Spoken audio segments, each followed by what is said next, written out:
Look Back by Fujimoto Tatsuki tells the story of fourth grader Fujino Ayumu, responsible for drawing four-panel mangas for her school's weekly newspaper. Fujino oozes confidence since she has often been praised by her peers and the adults around her for her skills and creativity. One day, Fujino's teacher requests that she give up one of her four-panel slots to allow Kyomoto, an anxiety-ridden shut-in, to feature alongside her. Kyomoto's elite background illustrations spark a rivalry between the two and motivate Fujino to up her game and take her dedication to manga to the next level. But over the next year, unable to best Kyomoto, Fujino gives up and decides to go back to enjoying her life. Fast forward to graduation from elementary school, and Fujino is tasked with visiting Kyomoto to deliver her diploma. This fateful meeting between the two reinvigorates Fujino's passion for manga, leading her to collaborate with Kyomoto, sparking a years long friendship filled with admiration, rivalry, and the importance of facing one's own fears and limitations. Welcome back to AniPeeps. I'm your host, Mighty Mo, and today with me are the boys, Boom and Boggs. How are we, gents? Look Shama. back. Shama. Jama. Yeah. As you guys can tell by what's on the screen, the little blurb. We're gonna be talking about Look Back today. This came out in October in the States. I think a year prior or in the summer in Japan. I'm sure many people have already read the manga. But we love this one so much that we wanted to come back and talk about it on air together and go through it. But such a deep story. So much happening in 1 hour. Um, Boggs, Boom. Where do you guys wanna kick this off with? I guess kind of just how the story just starts, it starts off pretty fast with getting introduced with Fujino. She's a school legend with her manga production, very respected by her peers until one day unknown even bigger beast kind of takes over the wheels and kind of puts her work to shame. Very much more. You could see immediately early on that Fujino does more. I guess a bit more balance in the sense that she does manga. She tries to make stories in these short four-panel mangas, but then when Kyomoto starts releasing stuff from home, which makes things even more of a mystery because people don't really know about her. She's essentially a shut-in, but she began producing these, I guess, four-panel mangas. But hers is mostly art focused. Not many story going on, Just but like it's very, backgrounds, right? yeah, it's very scenic, and immediately just catches Fujino off guard in the sense that part of it's who is she, and the other part is she's so good, especially just with looking at the school paper and how it's juxtaposed. You could just immediately day and night difference in regards to their talent as illustrators, which This is the first very time. and that's very dejecting for Fujino, who just looks at that and is like, why am I even trying? Yeah, 'Cause especially when kids are so outspoken, she's got her classmates around her saying like, "Wow, look at who is this? Look at her art. Man, this makes Fujino's look so average." And you Mhm. could see Fujino just being frustrated, man, hearing those comments around her. She even, kind of tries to deflect a little bit and saying like, "Oh, this weirdo has so much time to draw," but really inside she's getting kind of self-conscious about it. Mhm. No, Boom, were you trying to say something? Oh, I was gonna say what Mo said, but yeah, Okay, I okay. think it's because it's so real. It's also super reliable, right? So if you ever play like a sport, or anything you love doing, and you find someone better than you, it feels relatable because you feel insecure by like a craft, whatever it's a sport or whatnot. That there's Yeah, somebody better than you. Like you might be the best in your town or whatever, but when you go bigger, there's always someone better than you, and that yeah, first always bigger feeling. fish. Yeah, that first Yeah, feeling, because well, that's talked about it you want to already, and quit, but you don't want to. mhm. So you have to decide. Yeah, Exactly. especially like a big pivoting point where it's Hmm.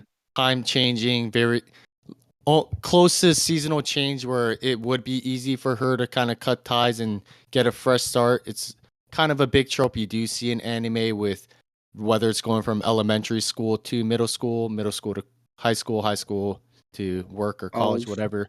But, Hmm. it's a good time to pivot. I know, we talked a little bit off air, Boom, you mentioned, but her classmates kind of talking about like, oh, you're still drawing, like you're still Yeah. trying to do this thing. And Give that it up, combined, right? Just yeah, grow and up, basically. Yeah.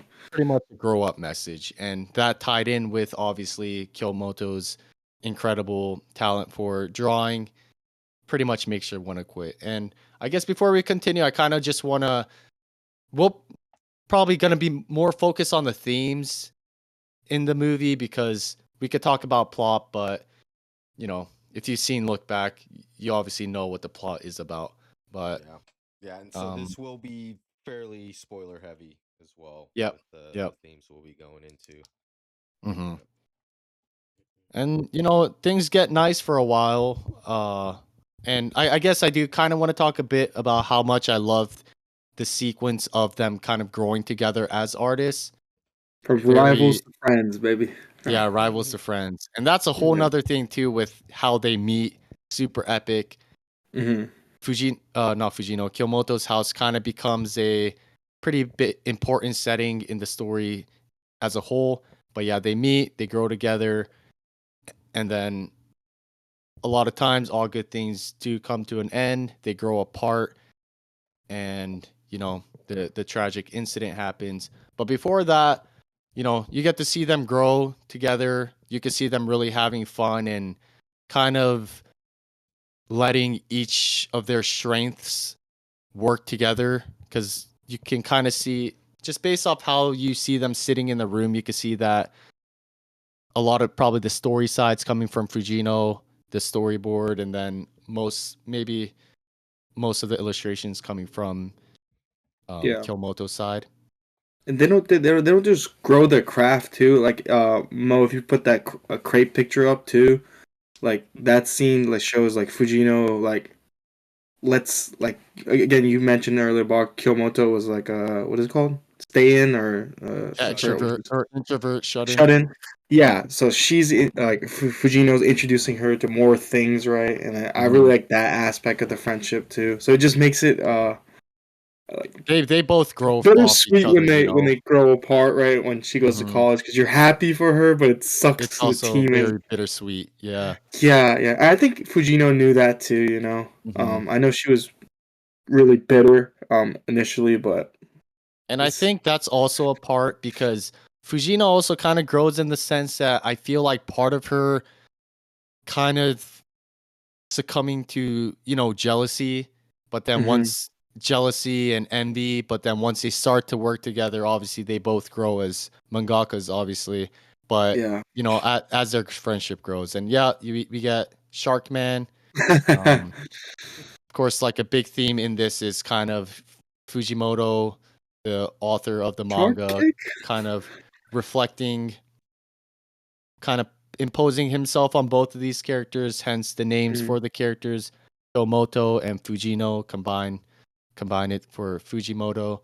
Um and I Fun don't really fact. know too much about like Fujimoto as an artist, but it might be the fact that maybe I mean, I'm sure this is something most mangakas go through in regards to the struggle of making it, but I feel like Fujimoto is something you could definitely see that clearly because his art style is not even just his art style, but how he writes is very, very unique compared to, I guess you could say, like the standard. Hmm. Like obviously Chainsaw Man's crazy, but and Fire Force, but like even like these one shots with Look Back and um Sayonara 80, which we also did a video on. Check that out. But just how it's done is very, very unique. Especially like the one shots, I feel it more because this one we get kind of like a time loop type alternate universe kind of play, and Sayonara 80 kind of plays a lot with what's reality, I guess. But Yeah, yeah. I did like the like even in Erie, there was like couple pages where, at least for the manga, there was no words at all. I know for Mhm. look back there was some time. It's always the super emotional parts, right? So just it makes it hit quite a bit harder, man. Yeah, because you're pretty much being shown these Like, illustrations that are yeah. mostly the same, but Hmm. with slight differences, so it kinda gives you the feeling of, like, maybe, like, the time passing, and it just makes it, like you said, hit a lot harder because 'cause you're just being presented with the same, essentially, pictures. Yeah. Yeah. And on that picture note, like that was some of my favorite parts that help, like you said, express like kind of the passing of time and stuff like that. Were the Hmm. drawing montages, all the way from the beginning of Fujino getting hooked on drawing manga and trying to get better, to them working together and stuff like that. The montages were definitely my favorite part of the Yeah. the movie. Stunning visuals, for sure. Lighting's great too. Hmm. Like, even, like, the very it's just, like, very visually. I don't know, like, the very end of the movie, when she leaves the office, even, like, that scene, I don't know, it's just, like, a very simple shot of an empty office, and it's just super beautiful. But, yeah, speaking of, a lot of times, maybe, like, half the movie, they start as kids, and then we go to the adults. Of course, Hmm. we get the tragic incident, the Ooh, infamous letter through under the door slip. Um dude, just that all door that slip emotion, scene man. too, man. Yeah, just so much emotion packing, and even, like, the close-ups when they kinda zoom into Fujino's face, it's just pure despair and shock. Um, I remember I was tearing up, dude. I was, oh my yeah. gosh, dude. Expect the scene that still sticks with me is when she went back into her room, right? And they haven't been talking for a while. Mhm, And she started, is it Shark Man or Shark whatever, right? mhm. Um, you could see in what is it, Kyomoto's bookshelf, she had all the volumes still, Yeah, and she yeah. still had the jacket, dude. I was like tearing up, dude. That for me was like super sad, man. Because Mhm. then I think Fujino started tearing up too, man. Everything just hit a bit harder, man. Yeah. I don't And Yeah. know even why that scene, but those little details, man, like even in one of the drawing books when Fujino's flipping through it, the very first comic that Fujino wrote that drawed Kyomoto out of her room, she kept mhm, that on her, like it was in there kind of like as a bookmark or whatever, just Yeah. showing that like she kept that, and that obviously meant something to Kyomoto too. So for her to find that in that like final moment, it kind of destroyed her. And what I think she rips it up, right? And it slides under the door and ends Mhm. up saying like don't come out, which kind of leads into that alternate timeline. Like a big what if, Hmm. because it's this almost is like a a dream big. state, right? Ooh. Yeah, it's like a big what if. Like, they had an amazing time for the since they met. I don't know how long, maybe like 10 years or something. They worked together, best time of their lives, best friends. But, it's like one of those things they say is like, it is those connections worth making if it's gonna end up being not only painful for Fujino, but obviously Kyomoto got brutally Hmm. murdered. So would it have been better if I never met her, kind of alternate Yeah. reality. And this is just like such an emotional roller coaster, not even just on the negative, not negative, but like the sad aspects, because like much later on in the movie, where we're kind of reliving the art school incident. Hmm. Fujino comes up with a drop kick, and it's just Save like her, very right? funny. Yeah, like just how she saved her is like just a drop kick, and then I think she also kind of gets injured from that. But it's a very, like, smartly placed comedic relief. Hmm. Hmm. Um, And but yeah. even I like was the little confused. I was callbacks, confused. So.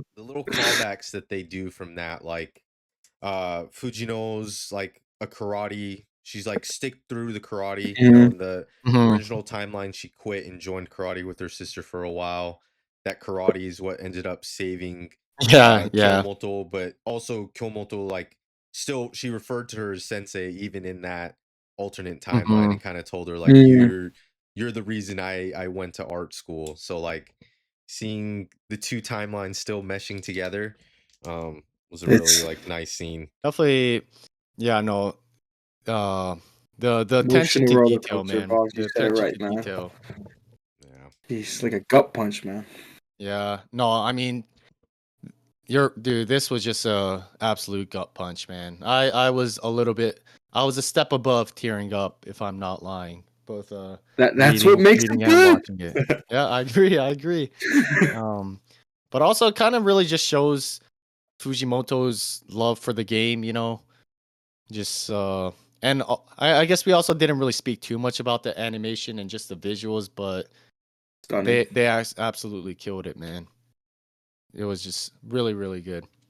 Yeah. Oh, It's especially I really like the intro. You know, it starts out with them like bringing one of Fujino's comics to life. And it kind Hmm. of like extrapolates it more than what you get to see in the beginning of the manga. So like that was a Yeah. really cool artistic touch that they were able to do with it. Hmm. And And then then yeah, the emphasis of like the running scene too. That's one of my favorite scenes. Just how funky it's kind of drawn. How she swings and yeah, stuff. It's pretty funny. pure freedom. That's a run of being free, man. And then guess final one. Guess it's elephant in the room, but the tragic incident, you know, kind of a callback to uh Kyoani's arson attack, I think 2019. And I think like I'm not sure if this is true, but I think it was released in like the same date or something like that. I think the manga was released mm, on the date or something like that. But a lot of hints to that too. Obviously, you know, plagiarism going on. Pretty much a psychopath just accusing yeah. people of plagiarizing and going on a kill streak. You know, her name's Kyomoto, has Kyo.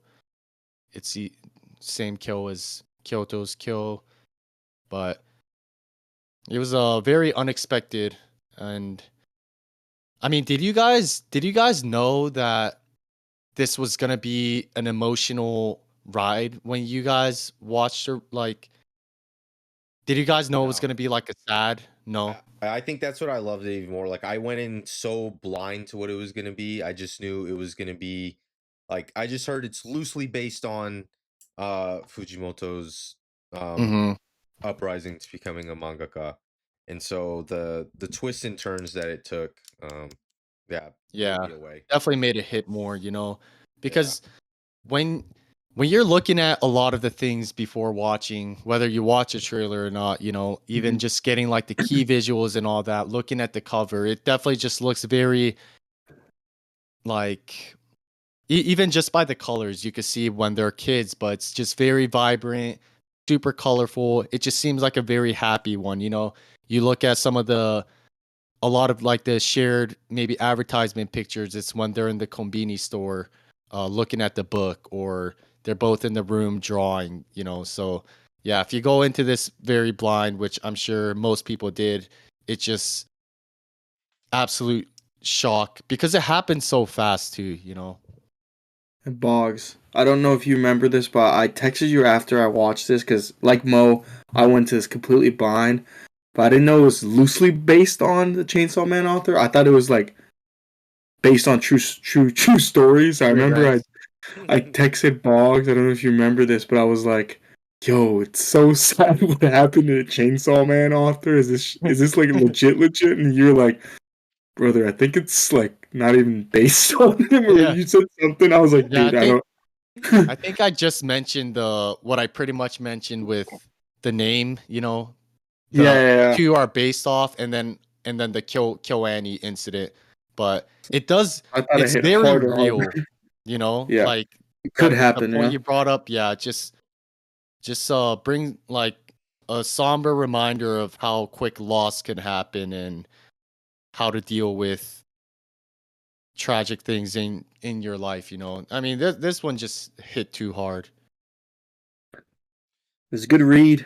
I Mhm. would say a better watch. But if you haven't done it already, do yourself a favor, man, for sure. Yeah, I agree. If you haven't read or watched, definitely give it a watch. And it was one of those ones where, like, I usually, if I watch something, I don't really want to read it. Mhm. But I wasn't. I was like, ah. I was really. Even though I knew what was gonna happen, like I didn't put down. It was like one volume. I didn't put it down. I just read it the whole way through. I really Yeah, did enjoy the manga though. Yeah. agreed. Thanks. I Box, I'm guess really glad you next. brought up the Kyo Annie attack comparison. Mhm. I didn't even really catch on to that. So that's like a really cool detail. I think maybe some of the more novice watchers like me might not have picked up on. So It was just the the plagiarism thing that just immediately tied it in, you know, yeah, and yeah. Mm. yeah, same industry obviously, but yeah, dude. I mean, absolute banger. I guess we could hope for a Sayonara 80 movie as well, hopefully in the near future. But yeah, I mean, this is probably one of those ones that I will be rewatching, you know, especially because it's like a shorter movie, just one of those days where it's like, all right, I guess I'll put on some look back. Yeah, I need to and feel one something. you want to show to friends and stuff like that as well. You Mhm. know, like it's a short, quick, easy watch. It's not super anime as well, so anyone who enjoys any genre um will be able to enjoy this. So Mhm. A nice Oh, drama, did you just short say movie. I need to yeah. feel something? Yeah, I need to feel something, even if it's sad. It's one of those Nice. days. Alrighty. Worth the watch for sure. Well, gents, Mhm. anything else you'd like to add? Watch it. Yeah, most definitely. Alrighty. Don't forget to like and subscribe. Peace out, guys. Peace. Do the loop.